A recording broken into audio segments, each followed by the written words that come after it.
ദേശീയ രാഷ്ട്രീയത്തിൽ വലിയ ചലനം ഉണ്ടാക്കിയ ഒന്നായിരുന്നു ലോക്സഭാ പ്രതിപക്ഷ നേതാവ് രാഹുൽ ഗാന്ധി നടത്തിയ വോട്ട് ചോരി പരാമർശം എന്നത്.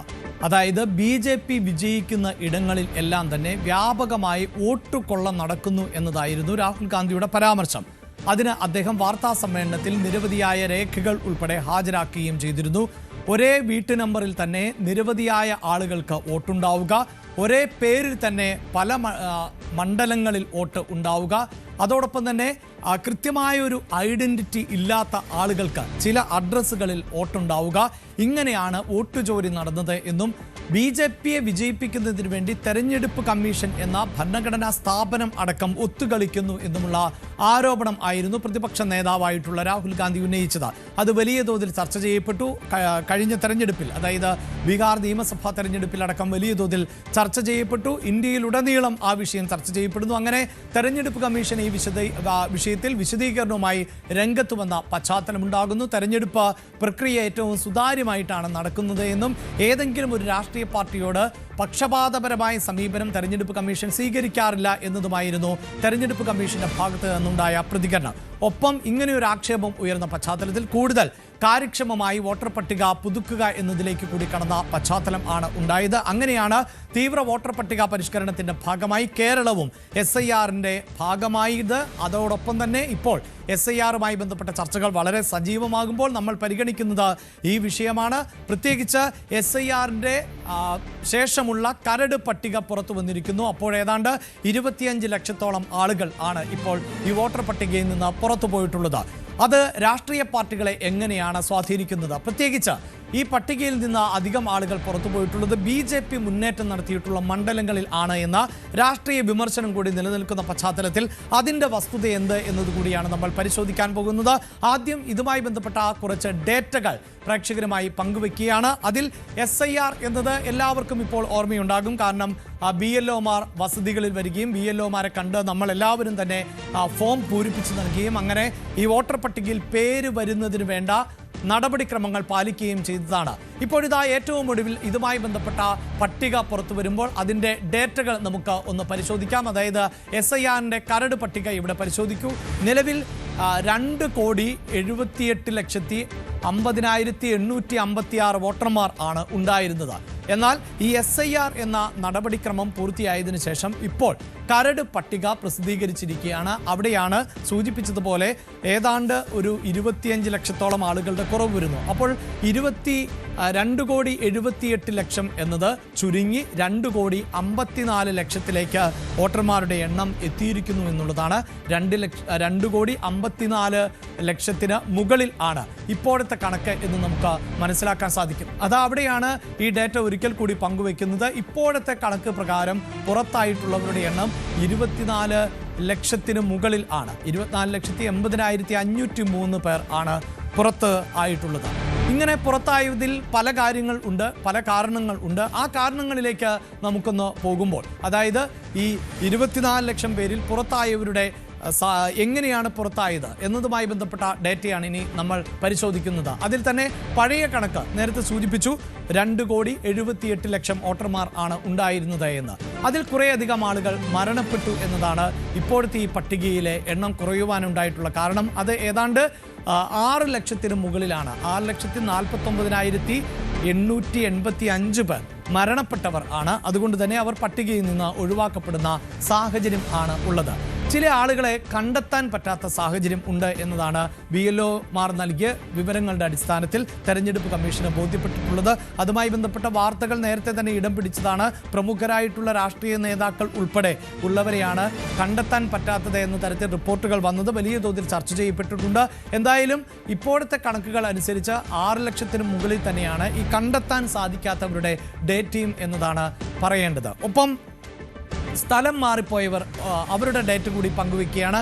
അവിടെ ഏതാണ്ട് 8,21,000 ആളുകൾ ആണ് സ്ഥലം മാറിപ്പോയവർ എന്ന പട്ടികയിലേക്ക് വരുന്നത്. അപ്പോൾ ഇങ്ങനെയുള്ള ആളുകളെ ഉൾപ്പെടുത്തിക്കൊണ്ടുള്ള ഒരു പട്ടിക പുറത്തു വരുമ്പോൾ ഏതാണ്ട് 24 ലക്ഷത്തോളം ആളുകൾ ആണ് ഇപ്പോൾ പുറത്തായിട്ടുള്ളത് എന്നത് നമുക്ക് മനസ്സിലാക്കാൻ സാധിക്കുന്നു. ഇനിയിപ്പോൾ നമ്മൾ വരുന്നത് ഈ പുറത്തായവരുടെ പട്ടിക പരിശോധിക്കുമ്പോൾ അതിലേറ്റവും കൂടുതൽ ആളുകൾ എവിടെയൊക്കെയാണ് പുറത്തായിട്ടുള്ളത്, ഏത് നിയമസഭാ മണ്ഡലത്തിൽ ആണ് എന്നതാണ് പരിശോധിക്കേണ്ടത്. അവിടെയാണ് ചില രാഷ്ട്രീയ തർക്കങ്ങൾ നിലനിൽക്കുന്നത്.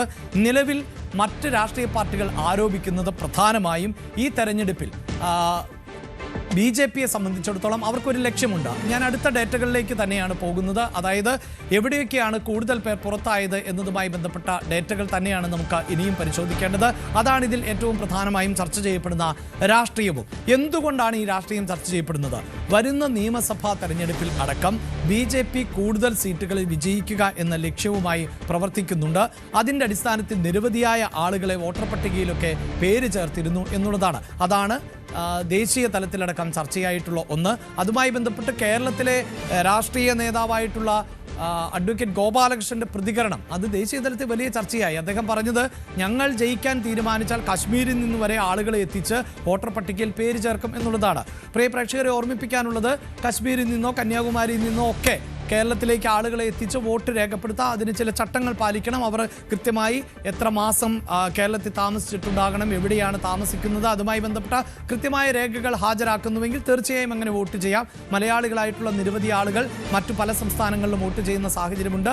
ഡൽഹി പോലെയുള്ള സംസ്ഥാനങ്ങളിലെ പല നിയമസഭാ മണ്ഡലങ്ങളിലെയും സ്ഥാനാർത്ഥികളുടെ വിജയത്തെ അടക്കം നിർണ്ണയിക്കുന്നത് മലയാളി വോട്ടുകളാണ് എന്നതുകൂടി ഓർമ്മപ്പെടുത്തട്ടെ. അതുകൊണ്ട് ഇന്ത്യയിൽ എവിടെയുമുള്ള പൗരന്മാർക്ക് വോട്ട് ചെയ്യാവുന്ന സാഹചര്യമുണ്ട്. അതിന് ചട്ടപ്രകാരമായിരിക്കണം ആ പേര് ചേർക്കൽ എന്നതാണ്. ഇവിടെ ഇതാ നമ്മൾ ഡേറ്റകളിലേക്ക് പോകുമ്പോൾ ഏറ്റവും കൂടുതൽ ആളുകൾ SIRന് ശേഷം പുറത്തായിട്ടുള്ള മണ്ഡലങ്ങൾ പരിശോധിക്കുമ്പോൾ അതിലേറ്റവും മുന്നിൽ നിൽക്കുന്നത് തിരുവനന്തപുരം ലോക്സഭാ മണ്ഡലത്തിന് കീഴിൽ വരുന്ന നിയമസഭാ മണ്ഡലങ്ങളിൽ ആണ് എന്നതാണ് ഡേറ്റകളിൽ വ്യക്തമാകുന്നത്. അങ്ങനെ പരിശോധിക്കുമ്പോൾ തിരുവനന്തപുരത്ത് 54,627 പേർ ആണ് ഈ പട്ടികയിൽ നിന്ന് ഇപ്പോൾ പുറത്തായിട്ടുള്ളത്.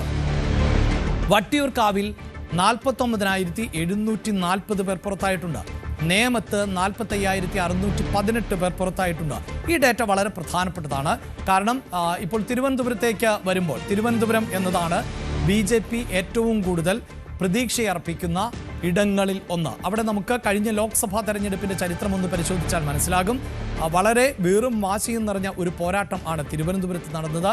ഏറ്റവും ഒടുവിൽ അവസാന ലാപ്പിലേക്ക് കടക്കുമ്പോഴായിരുന്നു BJPയുടെ സംസ്ഥാന അധ്യക്ഷൻ ആയിട്ടുള്ള രാജീവ് ചന്ദ്രശേഖരനെ പരാജയപ്പെടുത്തിക്കൊണ്ട് ശശി തരൂർ വിജയക്കൊടി പാറിച്ചത്. CPIയുടെ സ്ഥാനാർത്ഥിയായിരുന്ന പന്ന്യൻ രവീന്ദ്രൻ 3ാം സ്ഥാനത്തേക്ക് പോകുന്ന ഒരു സാഹചര്യവും ഉണ്ടാകുന്നു. അവിടെ ഇഞ്ചോടിഞ്ച് ഫൈറ്റിന് ശേഷം ഏതാണ്ട് 16,000-ലധികം വോട്ടുകൾക്കാണ് ശശി തരൂർ വിജയിച്ചത്.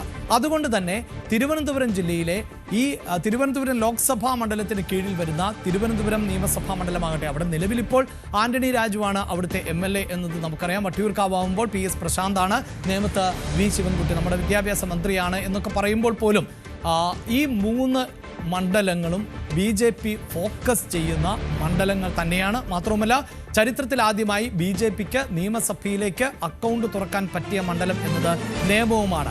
അവിടെയാണ് ഈ 45,618 വോട്ടുകളുടെ കുറവ് സംഭവിച്ചിട്ടുള്ളത്. അവിടെ സ്വാഭാവികമായും അപ്പോൾ BJP മുൻതൂക്കം നൽകുന്ന അല്ലെങ്കിൽ പ്രാധാന്യം നൽകുന്ന ഇടങ്ങളിൽ ആണ് കുറവ് ഉണ്ടായിട്ടുള്ളത് എന്നൊരു വാദം നിലനിൽക്കും. പക്ഷെ ടെക്നിക്കലി അതിനെ നമുക്ക് അംഗീകരിക്കാൻ സാധിക്കില്ല. കാരണം ഈ മണ്ഡലങ്ങളിൽ ഒന്നും BJP അല്ല വിജയിച്ചിട്ടുള്ളത് കഴിഞ്ഞ നിയമസഭാ തെരഞ്ഞെടുപ്പിൽ. അതേസമയം ലോക്സഭയിലേക്ക് വരുമ്പോൾ കണക്കുകളിൽ മാറ്റമുണ്ടാകുന്നു എന്നുള്ളതാണ്.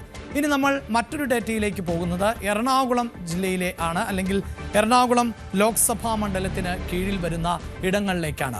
ഈ പട്ടിക, അതായത് SIRന് ശേഷമുള്ള കരട് വോട്ടർ പട്ടിക പുറത്തു വരുമ്പോൾ പിന്നീട് ഏറ്റവും കൂടുതൽ അംഗങ്ങൾ പുറത്തു പോയിട്ടുള്ളത് എറണാകുളത്താണ് എന്നത് നമുക്ക് മനസ്സിലാക്കാൻ സാധിക്കുന്നു. എറണാകുളത്ത് 40,039 പേർ ആണ് ഇപ്പോൾ പട്ടികയിൽ നിന്ന് പുറത്താക്കപ്പെട്ടവർ ആയിട്ടുള്ളത്.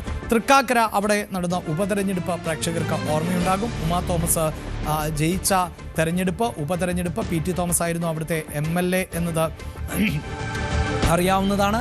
അദ്ദേഹത്തിൻ്റെ മരണത്തെ തുടർന്നാണ് ഭാര്യയായിട്ടുള്ള ഉമാ തോമസ് മത്സരരംഗത്തേക്ക് വന്നത്. അവിടെ ജോസഫിനെ സ്ഥാനാർത്ഥിയായി LDF ഒരു പരീക്ഷണം നടത്തിയെങ്കിലും വിജയിച്ചില്ല.